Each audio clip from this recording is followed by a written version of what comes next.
Hi, and welcome to episode 17 of the Dittmer Knittery podcast. I'm Bev, and you can find me and Dittmer Knittery across social media on the internet. You'll find that information down below, links and information about how to contact me. Down below, you will also find links about the things I mentioned today. And whether you are a returning viewer or a new viewer, I'm happy to have you here. I'd like to hear from you. Make comments, get in touch. You know I like hearing from you. I still am trying to find my way around this YouTube video world.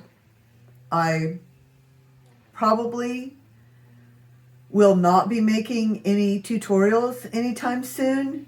I said, the reason I mentioned that is I did say, I think a couple of times that I would try to do some crocheted market bag tutorials. I haven't found the time to do it, and I see market bags tutorials that I think are probably better than I could produce at this point. I'm just not quite ready for that. So I hope that you'll understand. And if I get to the point that I think I can do tutorials, I will. But right now, I spend a lot of time making. And when I make the choice between making and doing tutorials, again, I think that's something that you will understand. My specialty, what I do best at this time, it seems, is felted bags and embellishing those felted bags. And I'm interested in learning new things, always. But it's been my experience again and again that the way to learn something is to take my time, to build on what I already know, and not to try to jump ahead and pretend I know something I don't.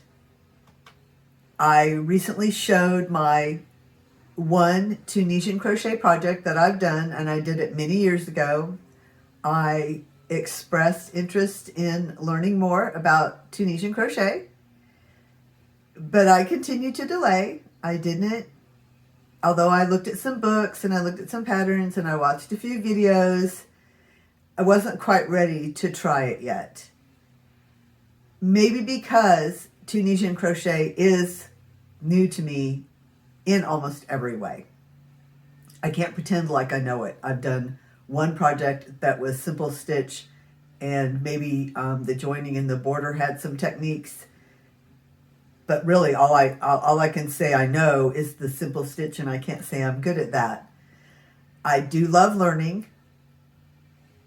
I just get impatient to want to use those new skills that I haven't even learned yet. So first I have to learn, and I've been seeing, like I said, I've watched some tutorials, and to name just a couple, I've recently seen LadybirD Loves, Lisa at LadybirD Loves has done some good Tunisian crochet tutorials and videos showing how easy it is to begin to learn on just a standard crochet hook without having to have a special Tunisian crochet hook. I've also seen Ginger on the Yarn Geek making Tunisian crochet projects, and still I delayed. I didn't try to start anything Tunisian crochet. Of course, all this leading up to something that I've seen that's made me just so interested. I don't think I'm going to be able to wait much longer to try it. I watched the Yarn Hookers. That's Ginger the Yarn Geek, Julie the Wippy Chick, and Melanie, Hook to the Left. They do a collaborative live called the Yarn Hookers, which is always entertaining, and they had a guest. His name is Ben, and his channel is called That Tunisian Crochet Life. And the things that he said about Tunisian crochet has made me realize this is something I really need to try soon.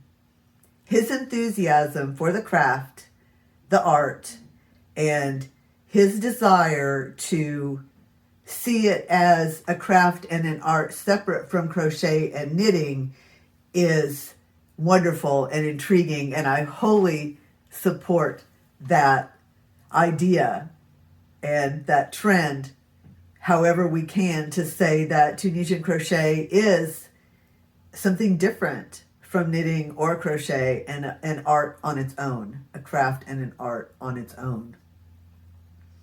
So, like I said, he had a lot of enthusiasm. He had a lot of information. I went over to his channel and watched, and all that as a big thank you to Ben and Ginger and Melanie and Julie and Lisa and everyone out there who has been showing these wonderful Tunisian crochet projects and tutorials, and have opened my mind to more opportunities of learn something that I already know a little bit about, so I have something to build on. I think I can build on the skills I already have to learn Tunisian crochet. It's not like taking up a completely unrelated craft. I think I have something to build on, and I think that's very exciting. Of course, I've been looking at my yarn to see what might be suitable to make some samples of Tunisian crochet where I can learn some stitches, starting with Ben recommends learning the knit stitch, the Tunisian crochet knit stitch as the first stitch. So I think I'm going to watch some more videos, some more tutorials, and I'm going to give that a try. I had to share that just because I'm really excited about it.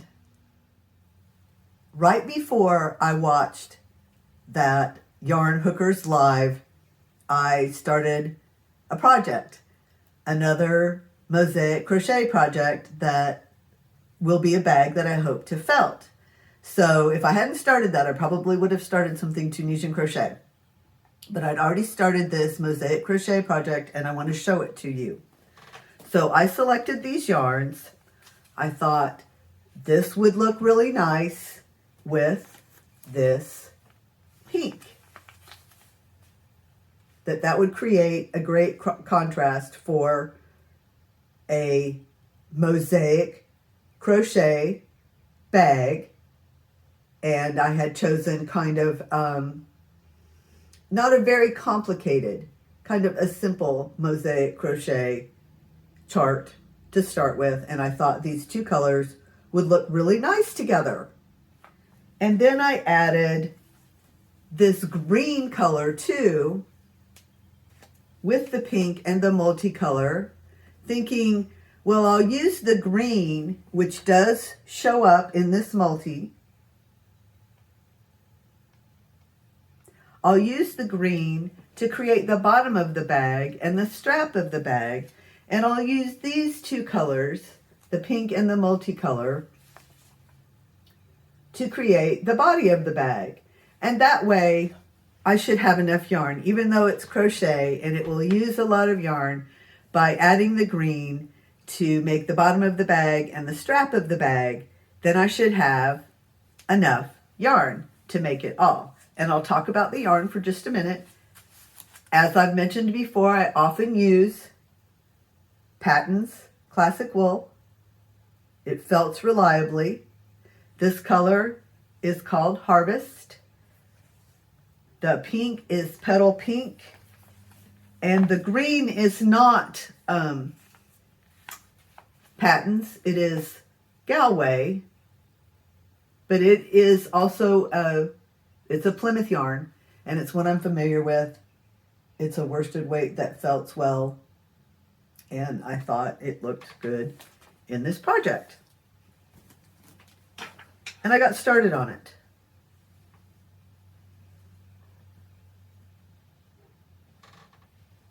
Now, the way I make many of my bags, the crochet bags, is I calculate how many stitches I'm going to need to complete the motifs however many times, complete the number of motifs I want to complete however many times I want to go around.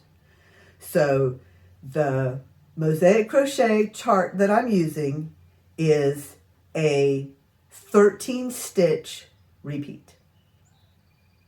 So I have made a square to begin the bottom of this bag that is 26 stitches each side, meaning that that Mosaic Crochet chart will repeat twice on each side of the bag.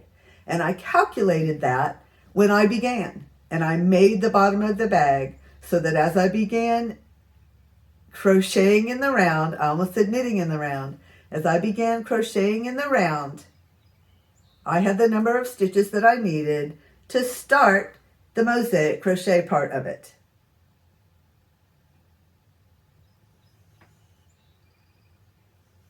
And I have just started the Mosaic Crochet part of it. You can't really see the design at all,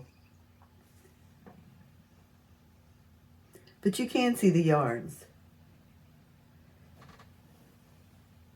One of the reasons I'm showing you this to you and going into such detail is now I'm not very happy with the multicolor, with the harvest being added to the green and the pink. I think the green and the pink look really nice together on their own. And I think I may back up, take out the multicolored, and just continue it with green and pink. Now, that may present a dilemma that I don't have enough yarn of just the green and pink, because it's hard for me to predict how much yarn I'm using. I don't really pay attention to how much yarn I use most of the time, but I do know that crocheting takes more than knitting, and while I'm able to kind of estimate how much yarn it takes for knitting, I don't know with these crochet pieces. So let me know what you think. Do you think I should take out that multi and continue with just the pink and green, or should I continue with the harvest pink and green? Harvest and pinks, because the body of the bag will be just the pink and harvest. The green will be only the bottom of the bag and the strap of the bag. So if I don't like this harvest and pink together, and now I'm not sure I do, I might not like it. And then again, someone else may think it is fabulous. So let me know what you think. So maybe I'll set this aside for a few days to hear from you. And then I'll just, I'll start something else. Maybe I'll start something Tunisian. Oh, that just occurred to me. That's a really nice thought. I like that idea. Thank you. I have something else in progress to show you. You've seen this before. This is the Knit Purl bag, and I'll just give you a brief look at it. It is on some regular knitting needles now. This is a circular interchangeable set.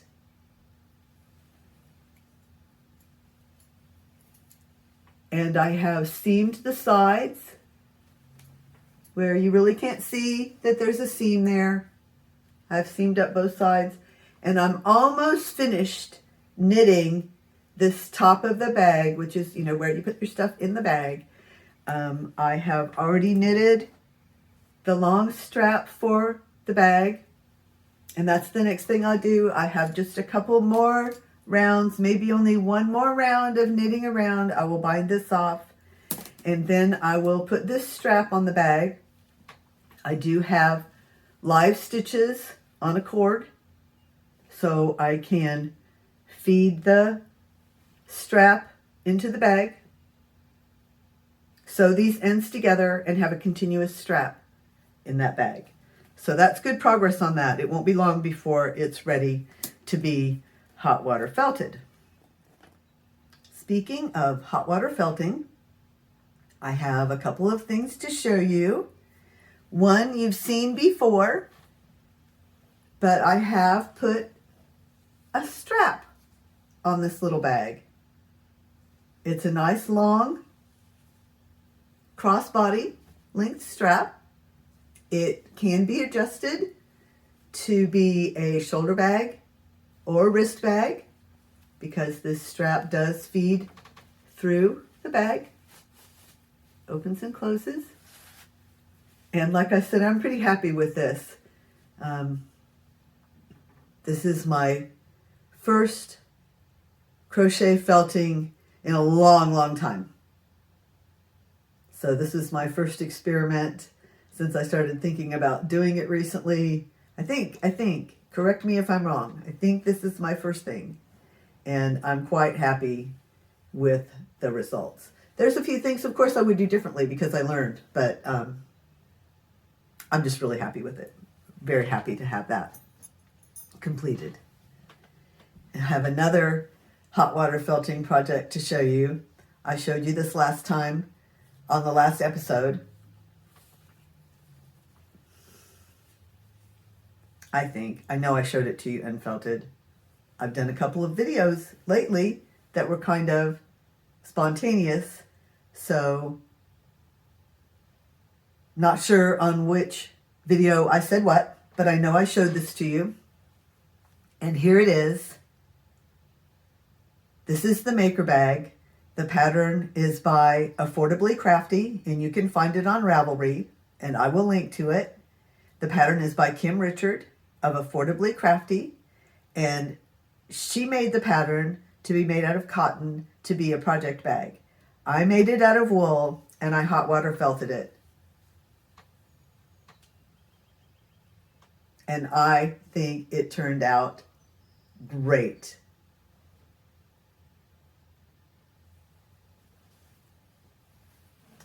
Let me get it in a little better shape so you can see how nice it looks. There we go. There. So it does have a round flat bottom.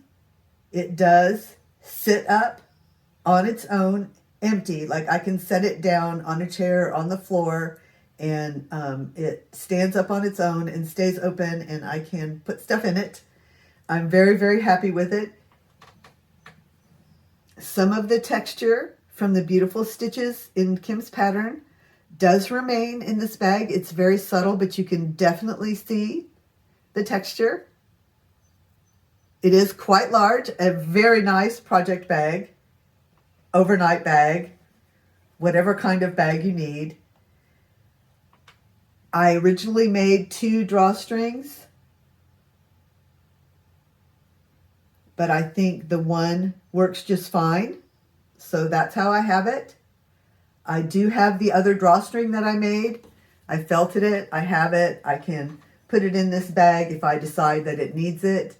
But I really like it just the way it is right now. Thank you so much, Kim. I really appreciate you asking me to do this work. And it's been a big pleasure and a lot of fun to see it done. Now, it was huge and hard to felt, but it was fun.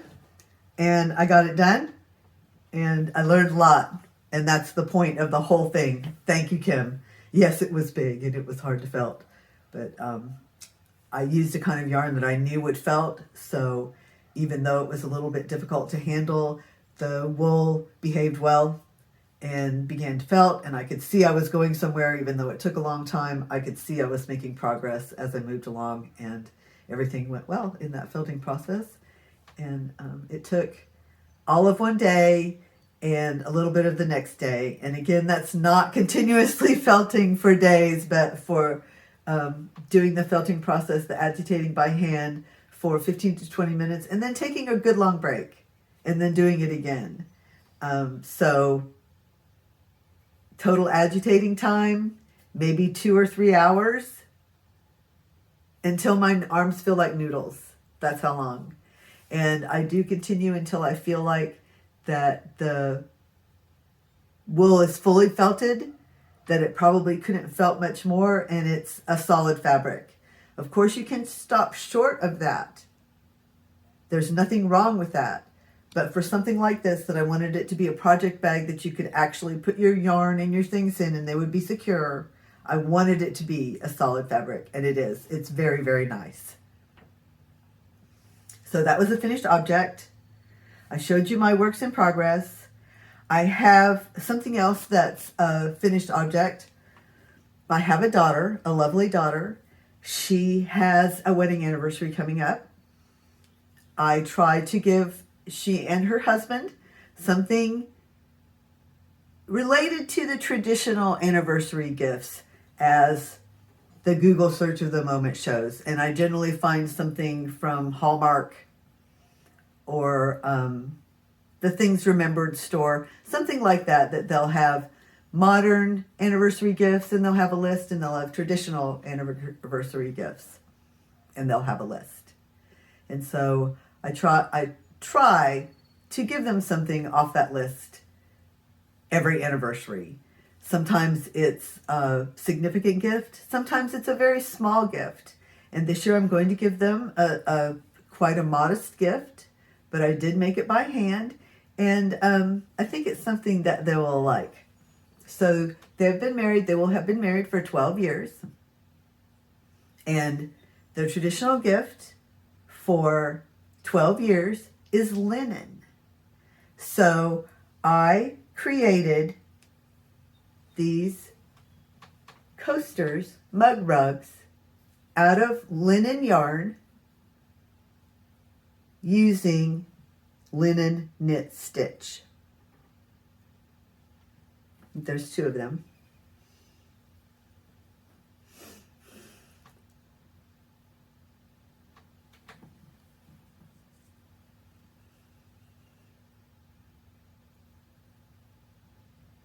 I have done linen stitch before. I love it. I like doing linen stitch. But working with linen is a little tricky. It tends to be quite a stiff fiber, and it's just a little bit fiddly. It's not terrible to work with, but it's a bit fiddly, especially with something small like that. It seemed to take quite a bit more time than it should to make two coasters. And I did make two that I thought didn't turn out very nice. These are the ones that didn't turn out very nice. And I will keep those for myself. And this is yarn that's from my deep stash. And this is M&K linen. And it has some French words on it. French or German. I think it's French. M&K linen. That has been in my deep stash. There's its label. After I sorted through my yarn and organized it and got it looking so nice, then I also went through a lot of my tools, my knitting needles and my crochet hooks. I also did the 10 questions about crochet hooks, which had me looking through my crochet hooks. So I've been looking at and organizing my tools. After I got my yarn organized, then I started organizing my knitting needles and my crochet hooks, which are most of the tools I have, and other various tools I have for machine knitting and, you know, my pairs of scissors and all the different things that I have to keep tidy so that when I come in the knittery, everything is at hand. I don't always work in the knittery.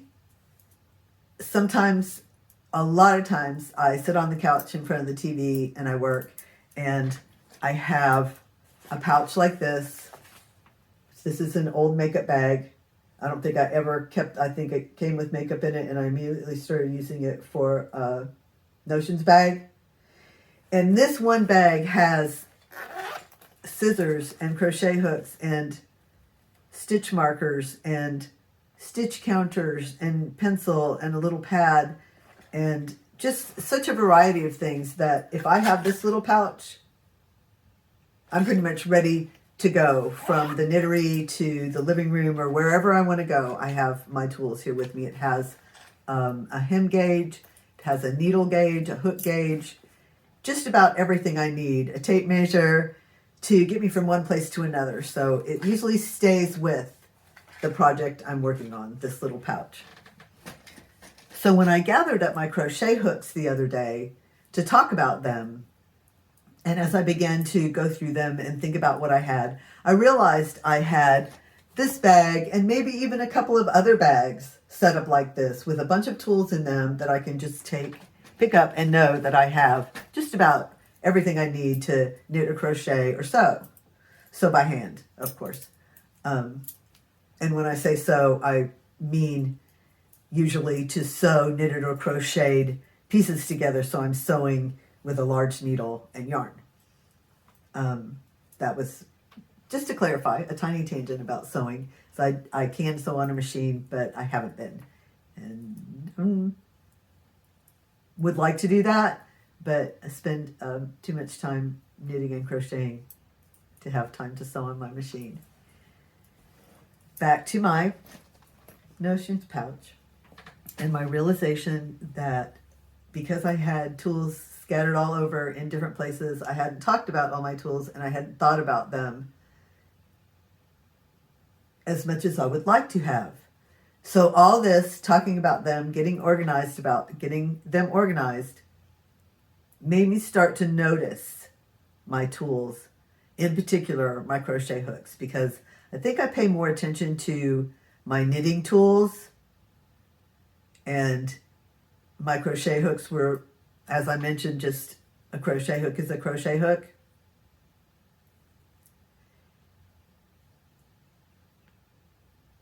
In this notions pouch, I needed a crochet hook. So I picked up my notions pouch and I looked and I pulled out 3. One is a boy.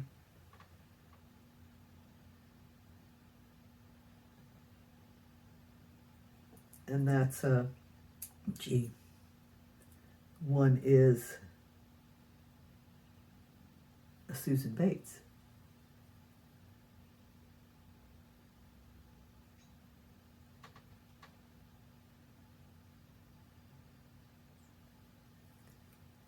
And one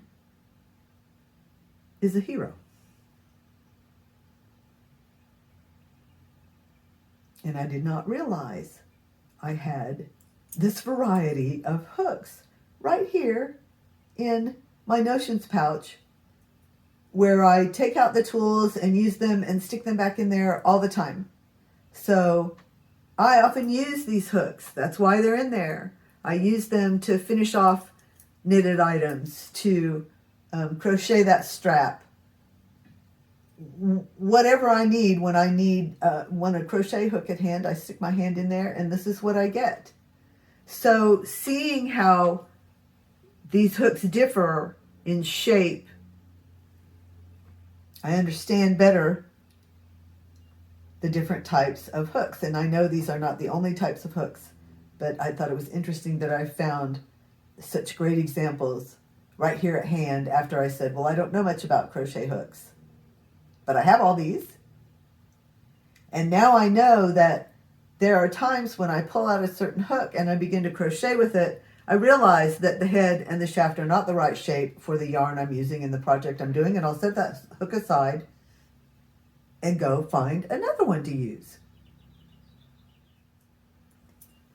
Which means I have at times recognized the differences in crochet hooks and made choices accordingly, and I will pay more attention in the future.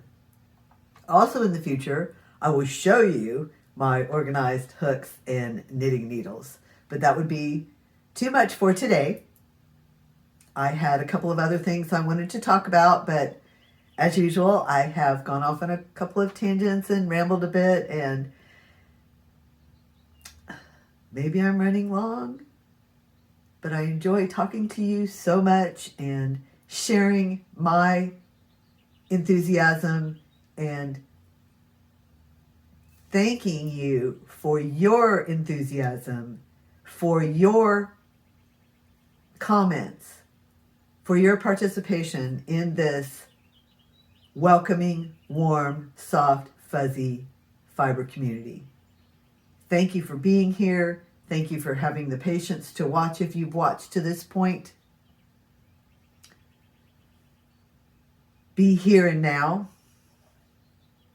Take care of each other. Take care of yourselves. Peace and love. I'll see you soon.